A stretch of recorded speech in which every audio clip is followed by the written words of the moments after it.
Hello दोस्तों, तो कैसे हैं आप सभी। आपका फिर से स्वागत है एक बार हमारे इस यूट्यूब चैनल पर। और आप लोग जैसा कि जानते हैं, इस चैनल पर मैं आप सभी के लिए जीके के मोस्ट इम्पोर्टेंट क्वेश्चंस डेली लेकर आता हूं, जो कि हर एग्ज़ाम के लिए काफ़ी ज़्यादा इम्पोर्टेंट हो जाते हैं। तो चलिए हम स्टार्ट करते हैं आज का अपना ये वीडियो। और इस वीडियो में आपको एसएससी सीजीएल के प्रीवियस ईयर के मोस्ट इम्पॉर्टेंट क्वेश्चंस देखने को मिलेंगे। तो चलिए आज का आपका पहला क्वेश्चन है, मूर देश का यात्री इब्न बतूता किसके शासनकाल में भारत आया था। आपका पहला ऑप्शन है मोहम्मद बिन तुगलक, दूसरा बाबर, तीसरा अकबर और चौथा मोहम्मद गजनवी। तो चलिए आपका जो सही जवाब है वो है ऑप्शन नंबर पहला, यानी कि मोहम्मद बिन तुगलक। चलते हैं हम आज के अपने दूसरे क्वेश्चन पर। और आपका दूसरा क्वेश्चन है, सिंधु घाटी सभ्यता में मोहनजोदड़ो का प्रमुख सार्वजनिक स्थल कौन सा है। आपका पहला ऑप्शन है अन्नागार, दूसरा स्नानागार, तीसरा गोदीबाड़ा और चौथा नगरगुर्द। अपने आंसर्स कमेंट सेक्शन में देते रहिएगा। तो चलिए आपका जो सही जवाब है वो है ऑप्शन नंबर दूसरा, यानी कि स्नानागार। आपका तीसरा क्वेश्चन है, दिल्ली का पहला मुस्लिम शासक कौन था। आपका पहला ऑप्शन है कुतुबुद्दीन ऐबक, दूसरा इल्तुतमिश, तीसरा रजिया और चौथा बलबन। तो चलिए आपका जो सही जवाब है वो है ऑप्शन नंबर पहला, कुतुबुद्दीन ऐबक। यह दिल्ली का पहला मुस्लिम शासक था। आपका चौथा क्वेश्चन है, अकबर के शासनकाल के दौरान राजस्व प्रणाली किसके हाथों में थी। आपका पहला ऑप्शन है बैरम खां, दूसरा मान सिंह, तीसरा बीरबल और चौथा टोडरमल। तो चलिए इसका जो सही जवाब है वो है ऑप्शन नंबर डी, यानी कि टोडरमल। अकबर के शासनकाल के दौरान राजस्व प्रणाली टोडरमल के हाथों में थी। आपका पांचवा क्वेश्चन है, दिल्ली में मोती मस्जिद का निर्माण किसने करवाया था। आपके ऑप्शंस हैं पहला शाहजहां, दूसरा औरंगजेब, तीसरा हुमायूं और चौथा अकबर। तो चलिए इसका जो सही जवाब है वो है ऑप्शन नंबर दूसरा, यानी कि औरंगजेब। दोस्तों एक चीज़ यहाँ पर याद रखिएगा, अगर आपसे पूछता है कि दिल्ली में मोती मस्जिद का निर्माण किसने करवाया था, तो आपका जवाब होगा औरंगजेब। लेकिन अगर आपसे पूछ लिया कि आगरा में मोती मस्जिद का निर्माण किसने करवाया था, तो आपका जवाब होना चाहिए कि आगरा में मोती मस्जिद का निर्माण शाहजहां ने करवाया था। चलिए आपका छठा क्वेश्चन है, तैमूर के आक्रमण के बाद भारत में किस वंश का राज्य स्थापित हुआ। आपका पहला ऑप्शन है लोदी वंश, दूसरा सैयद वंश, तीसरा तुगलक वंश और चौथा खिलजी वंश। तो चलिए आपका जो सही ऑप्शन है वो है ऑप्शन नंबर दूसरा, यानी कि सैयद वंश। तैमूर के आक्रमण के बाद भारत में सैयद वंश का राज्य स्थापित हुआ। चलिए आपका सातवां क्वेश्चन है, आगरा शहर की स्थापना किसने की थी। आपका पहला ऑप्शन है बहलोल लोदी, दूसरा फिरोज तुगलक, तीसरा खिंसर खां और चौथा सिकंदर लोदी। तो चलिए आपका जो सही जवाब है वो है ऑप्शन नंबर चौथा, यानी कि सिकंदर लोदी। आगरा शहर की स्थापना सिकंदर लोदी ने करवाई थी। चलिए आपका आठवां क्वेश्चन है, दिल्ली भारत की राजधानी कब बन गई। आपका पहला ऑप्शन है 1910 में, दूसरा 1911 में, तीसरा 1923 में और चौथा 1946 में। तो चलिए आपका जो सही जवाब है वो है ऑप्शन नंबर दूसरा, यानी कि 1911 में दिल्ली भारत की राजधानी बन गई थी। आपका नौवां क्वेश्चन है, देश बंधु के नाम से किसको जाना जाता है। आपका ऑप्शंस हैं पहला नेहरू, दूसरा राजा जी, तीसरा सी आर दास और चौथा कामराज। तो चलिए इसका जो सही जवाब है आपका ऑप्शन नंबर तीसरा यानी कि सी आर दास। देश बंधु के नाम से सी आर दास को जाना जाता है। चलिए आपका 10वां क्वेश्चन है, पहला भारतीय कारखाना अधिनियम 1881 किसने पारित किया था?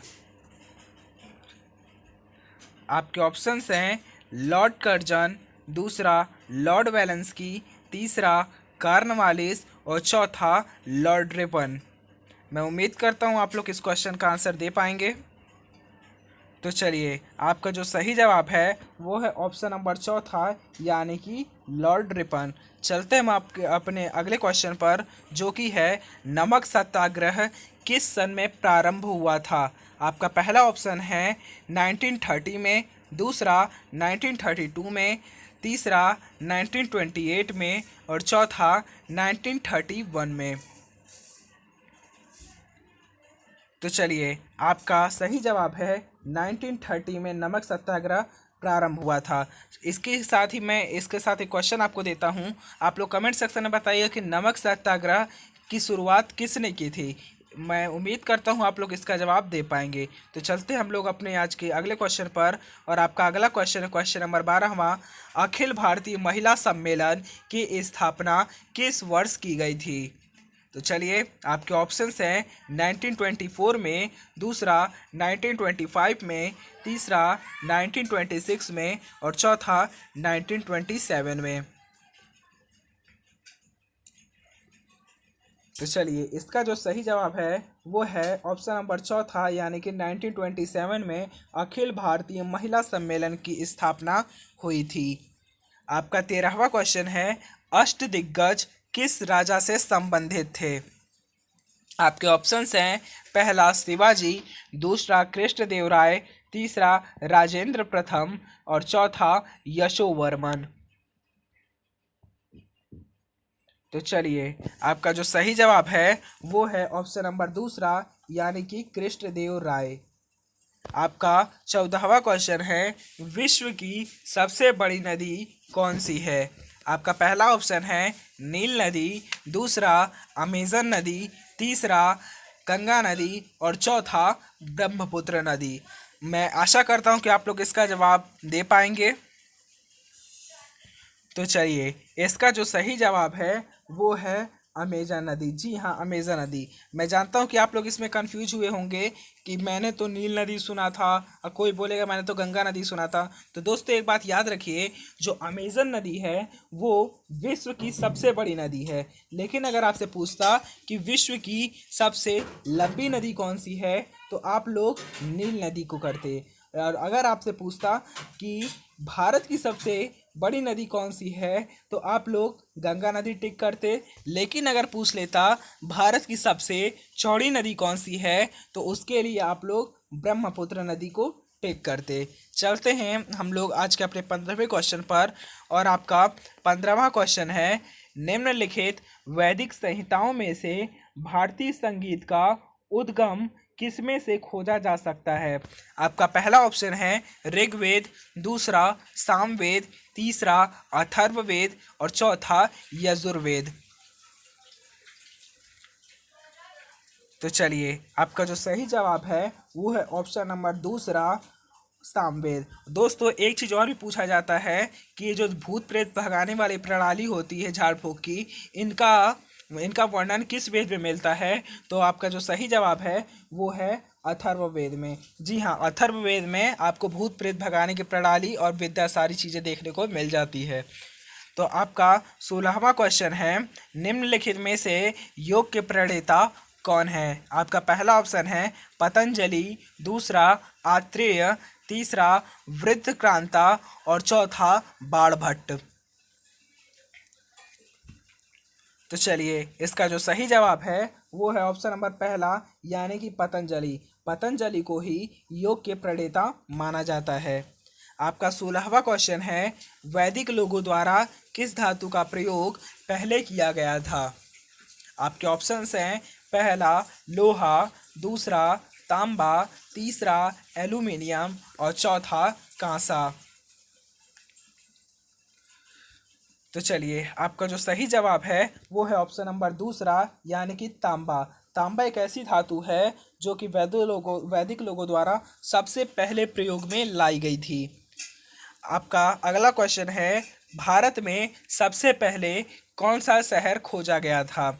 उम्मीद करता हूँ इसका जवाब आप लोग दे पाएंगे। और आपका पहला ऑप्शन है हड़प्पा, दूसरा मोहनजोदड़ो, तीसरा पंजाब और चौथा सिंध।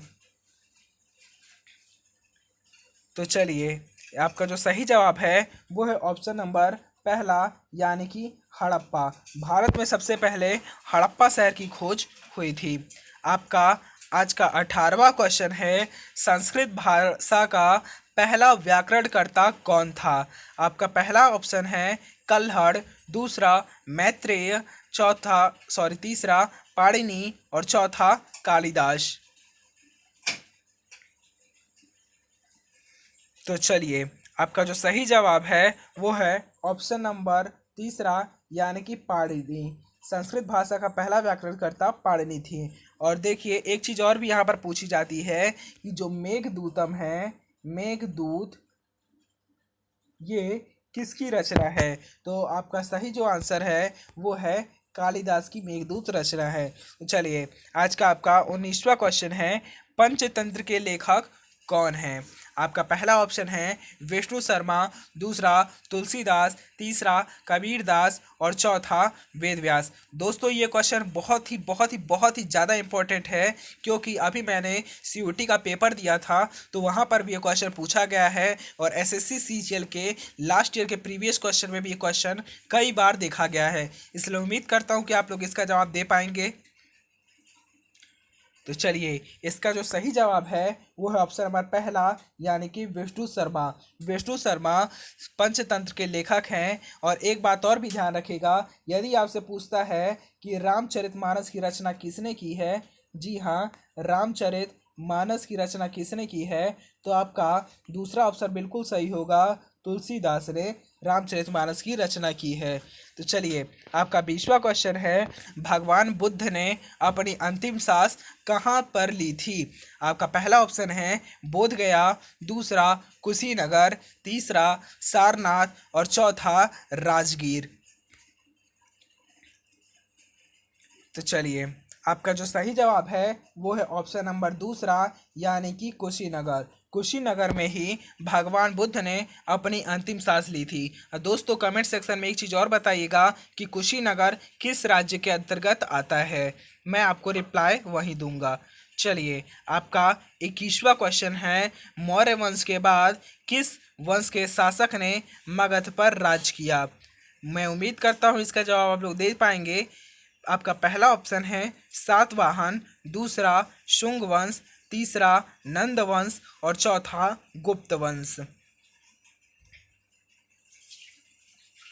तो चलिए, आपका जो सही जवाब है वो है ऑप्शन नंबर दूसरा, शुंग वंश। मौर्य वंश के बाद शुंग वंश के शासक ने मगध पर राज किया था। आपका 22वां क्वेश्चन है कि तीर्थकर शब्द किस धर्म से संबंधित है? आपका पहला ऑप्शन है बौद्ध धर्म, दूसरा ईसाई धर्म, तीसरा सिख धर्म और चौथा जैन धर्म। तो चलिए, आपका जो सही जवाब है वो है ऑप्शन नंबर चौथा, यानी कि जैन धर्म। तीर्थाकर शब्द जैन धर्म से संबंधित है। आपका 23वां क्वेश्चन है, निम्नलिखित में से बौद्धों का पवित्र ग्रंथ कौन सा है? आपका पहला ऑप्शन है जातक, दूसरा त्रिपिटक, तीसरा वेद और चौथा उपनिषद। तो चलिए, आपका जो सही जवाब है वो है ऑप्शन नंबर दूसरा, यानी कि त्रिपिटक। त्रिपिटक शब्द बौद्धों का सबसे पवित्र ग्रंथ माना जाता है। आपका 24वां क्वेश्चन है, बुद्ध किस वंश से संबंधित थे? आपका पहला ऑप्शन है ज्ञात्रक वंश से, दूसरा मौर्य वंश से, तीसरा शाक्य वंश से और चौथा कुरु वंश से। तो चलिए, आपका जो सही जवाब है वो है ऑप्शन नंबर तीसरा, यानी कि शाक्य वंश से। आपका 25वां क्वेश्चन है, निम्न में से कौन विदेशी यात्री सर्वप्रथम भारत आया?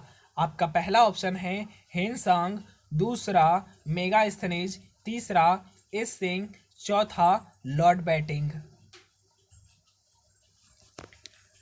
चलिए, जो आपका सही जवाब है वो है ऑप्शन नंबर दूसरा, यानी कि मेगास्थनीज।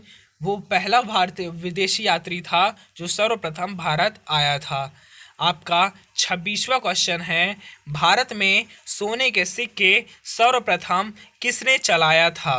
आपका पहला ऑप्शन है कुषाण, दूसरा यूनान, तीसरा पार्शियन और चौथा शाक।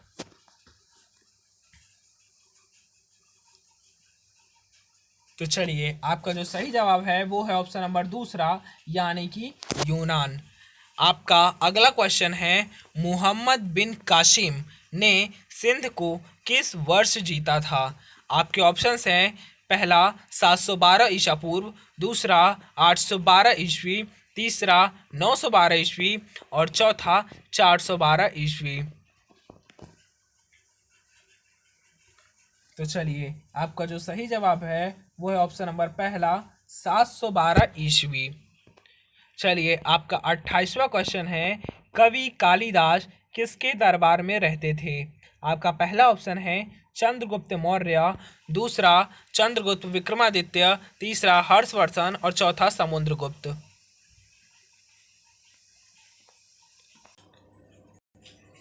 तो चलिए, आपका जो सही जवाब है वो है ऑप्शन नंबर दूसरा, यानी कि चंद्रगुप्त विक्रमादित्य। इसी के साथ आपका 29वां क्वेश्चन है, सबसे प्राचीन विश्वविद्यालय कौन सा है? आपका पहला ऑप्शन है कन्नौज, दूसरा गंधार, तीसरा नालंदा और चौथा वैशाली। तो चलिए, आपका तीसरा ऑप्शन नालंदा सही है। नालंदा विश्वविद्यालय सबसे प्राचीन विश्वविद्यालय है। आपका आखिरी और 30वां प्रश्न है, प्रसिद्ध कंदरिया मंदिर कहाँ स्थित है? आपके ऑप्शंस हैं, पहला विदिशा, दूसरा खजुराहो, तीसरा हम्पी और चौथा इंदौर।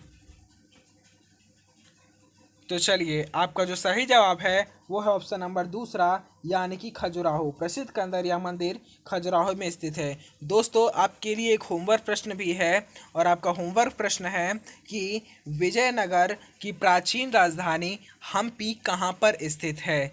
और आपका पहला ऑप्शन है तमिलनाडु, दूसरा तेलंगाना, तीसरा कर्नाटका और चौथा केरला।